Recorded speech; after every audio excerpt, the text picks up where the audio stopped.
Movie snippets here. Today I will show you a sci-fi, thriller film from 2016, titled Domain. Spoilers ahead. Watch out and take care. Various reports bring devastating news to the world. A powerful new strain of influenza is slowly wiping out humanity, spreading beyond doctors' abilities to contain it. This could be a civilization-ending event, so the World Health Organization begins the construction of 500,000 underground bunkers. To decide who gets to stay in them, a lottery is organized, and the winners get to survive. 6 years later, these winners are still living in these underground self-sustaining bunkers. There is one person per bunker, and their only method of communication is a computer that allows them to video chat in groups of up to 7 people. Their food is provided in the form of a shake powder full of nutrients. An artificial day and night cycle keeps their sleeping patterns normal, and a rowing machine serves as both a method to exercise and a way to provide energy to the bunker. Today a group of 7 refugees that has been keeping each other company for the last few years is having a disagreement. Orlando has confessed to having been a serial killer before the pandemic, and the others are disgusted by him, admitting that he's never quite fit in. Instead of feeling shame though, Orlando keeps making fun of them and taunting them, like reminding Atlanta that her children are probably dead out there. This definitely crosses a line, so the group leader Boston proposes to vote Orlando out of the communication group. It's a hard decision because once you kick someone out you can't add them back later, although Orlando doesn't seem to mind. Boston, Atlanta, and Chicago vote in favor, but Phoenix refuses to isolate someone like this. Her boyfriend Denver backs her up as usual, and Houston refuses to be the last vote. Sick of this charade, Orlando asks to be unplugged and continues to taunt them with their dark future, so Denver gives in to the others' demands and unplugs him. Later at night, Phoenix can't sleep, so Denver contacts her to have a private chat.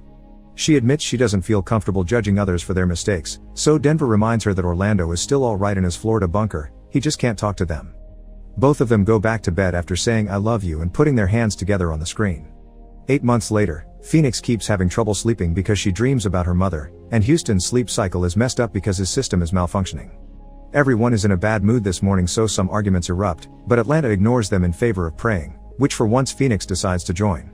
Then they proceed to read the daily stats. After checking on their own vitals, they look at the bunker's numbers, which from the original 500,000 has gone down to less than 490,000, losing around 6 per day. Chicago thinks keeping track of these numbers on the screen is pointless, and when another argument begins, he interrupts it by playing the bunker's instructional video. The person teaching them how to use the bunker is Nadine, the original designer, but nobody is paying attention to her today because they've already watched this video 1,000 times. That night, Phoenix and Denver appear on each other's screens next to the beds and practice using their real names instead of their location before going to sleep. The next morning, everyone's stats screens begin malfunctioning before they completely shut down. Houston's sleep cycle program is glitching as well, and Phoenix wonders if they broke something when they banned Orlando. The others don't agree they should bring him back, and Denver doesn't think he can even do that anyway, so Phoenix gets upset because he won't even try and decides to ignore her friends for now. Worried, Denver contacts her privately and reminds her that he only wants to help, so Phoenix finally opens up and tells him her story.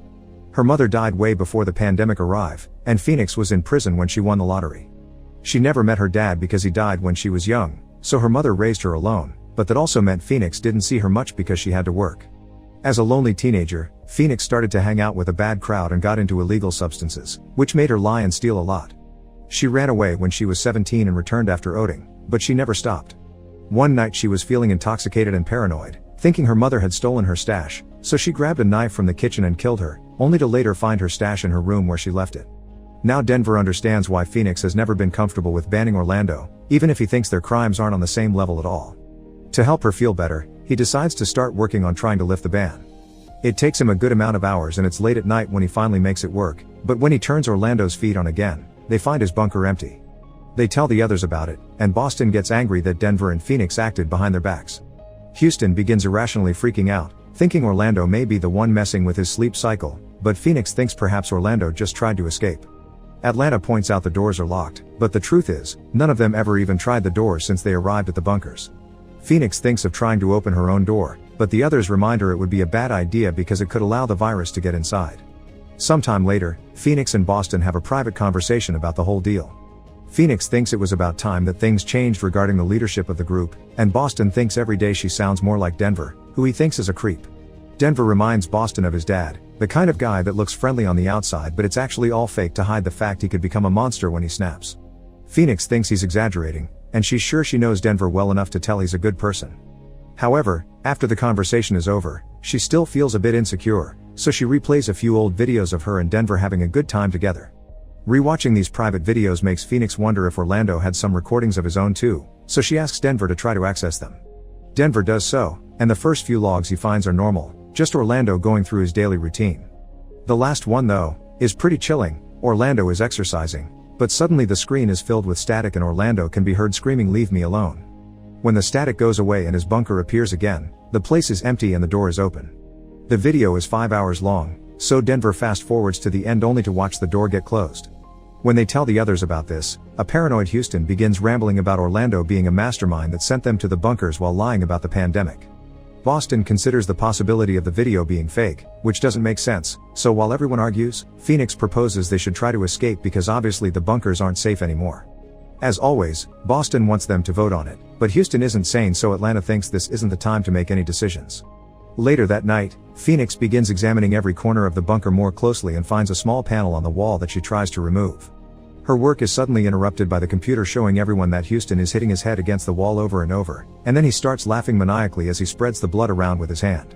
When he finally loses his mind in the middle of the room, someone enters the bunker right before the screen is filled with static, only for a few seconds later for the feed to return to normal and show this bunker is now also empty.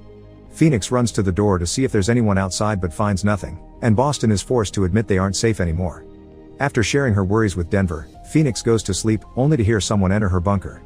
Thankfully it all turns out to be a dream, and when she wakes up, she finds a rat on her bed.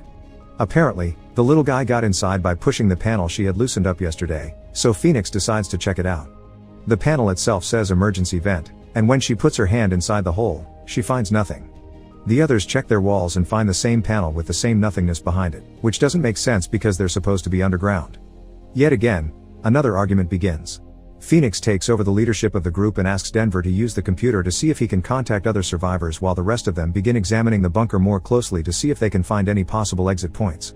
Chicago, however, thinks they should do nothing and wait it out, so he doesn't join the search. Nobody can find any clues, so Atlanta decides to take the risk and break the pipe that provides the shake powder to see where it leads. Just like it happened with the panel though, she finds absolutely nothing behind the hole on the wall, just a huge empty space.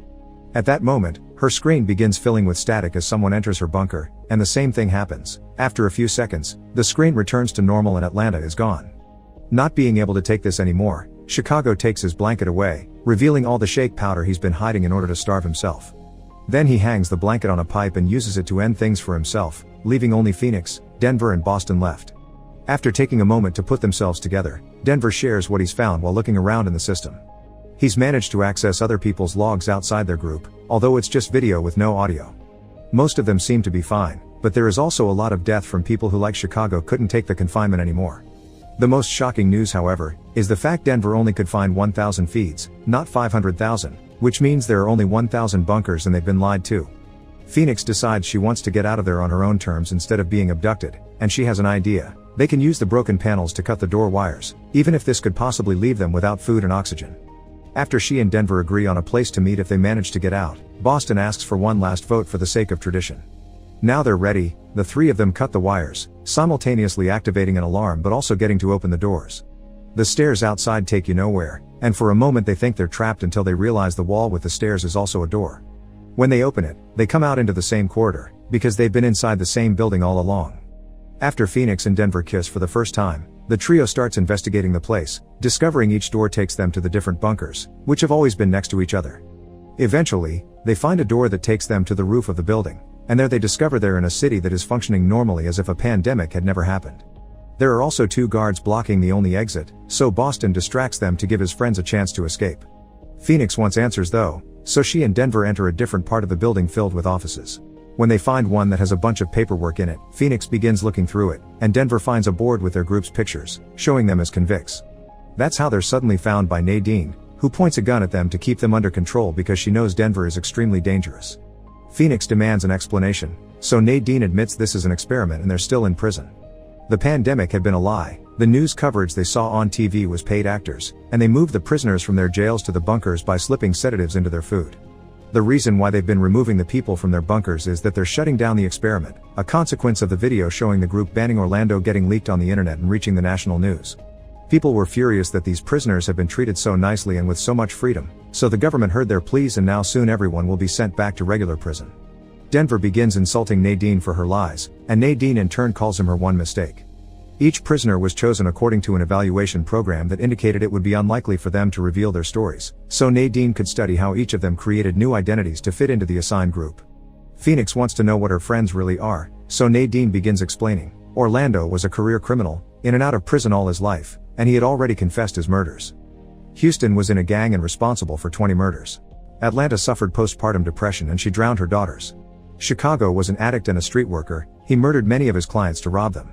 Boston robbed a bank with his 2 brothers, then murdered both to keep all the cash for himself.